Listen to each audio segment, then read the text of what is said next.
जरा सोचिए, सड़क पर कोई एक बेबस महिला खड़ी हो, हाथ में पेट्रोल की बोतल और आंखों में भ्रष्ट सिस्टम के खिलाफ वो खौफनाक गुस्सा हो जिसे देखकर किसी का भी खून खौल जाए।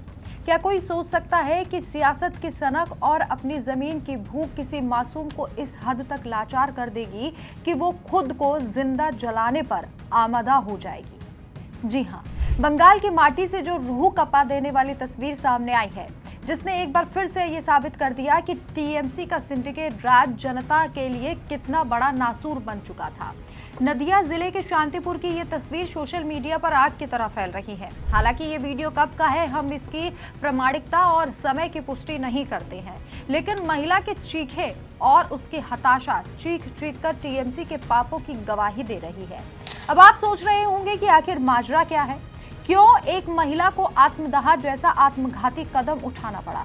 तो सुनिए, आरोप सीधे टीएमसी के ब्लॉक प्रेसिडेंट उत्पल बसाक पर है। इस तथाकथित नेता ने सरकारी प्लॉट दिलाने का झांसा देकर उस बेबस महिला से लाखों रुपए नगद और सोने के जेवर ठग लिए। सोचिए, गरीब जनता अपनी पाई पाई जोड़कर अपने आशियाने का सपना देखती है और टीएमसी के ये सफेद पोश गुंडे गिद्ध की तरह उस पर झपट्टा मार देते हैं। जैसे ही पैसे और जेवर उत्पल बसाक की जेब में गए, नेताजी का वादा हवा हो गया और जब महिला अपने हक के पैसे मांगने के लिए गई तो उसे सिर्फ और सिर्फ टीएमसी मार्का दादागिरी और धमकियां मिली।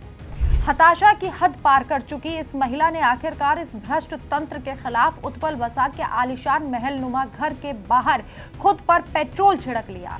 वो तो गनीमत थी कि आसपास के लोग सही वक्त पर पहुंच गए और उसे बचा लिया, वरना टीएमसी के भ्रष्टाचार की बलि वेदी पर एक और जान चढ़ जाती। भले ही साल 2026 के विधानसभा चुनाव में बंगाल की जागरूक जनता ने ममता बनर्जी की तानाशाही और सिंडिकेट राज को उखाड़ फेंका हो, भले ही आज राज्य में बीजेपी की सरकार कानून का राज चला रही हो और विकास की नई इबारत लिख रही हो, लेकिन टीएमसी के दीमक रूपी नेताओं का पाप और इनके पाले हुए बिचौलिए आज भी बंगाल की रगों में जहर घोलने की कोशिश कर रहे हैं। ममता बनर्जी जो कभी दिल्ली से लेकर कोलकाता तक महिला सशक्तिकरण का ढोंग रचती थी, उनका वो तथाकथित नारा मां माटी मानुस असल में मां माटी माफिया बन चुका था, जिसके अवशेष आज भी शांतिपुर जैसी घिनौनी वारदातों में दिखाई देते हैं।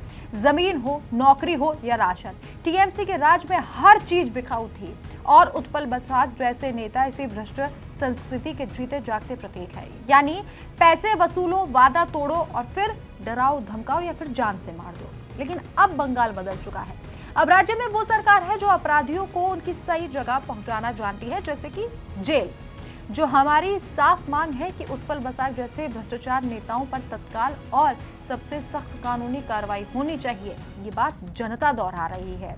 ठगे गए एक एक पैसे की रिकवरी होनी चाहिए और टीएमसी के सरकारी दमनकारी तंत्र के जितने भी बचे कुचे गुंडे हैं, उन्हें जेल की सलाखों के पीछे होना चाहिए। इसी के साथ ये भी कहा जा रहा है कि बंगाल की बहन बेटियां अब और ज्यादा जागरूक हो रही हैं और हर एक ऐसे दमनकारी नेता के खिलाफ आवाज उठा रही हैं। इस महिला की आवाज ने सभी को हिलाकर रख दिया, क्योंकि ये बार बार चीख पुकार मचा रही थी कि इसके गहने एक टीएमसी नेता के पास है।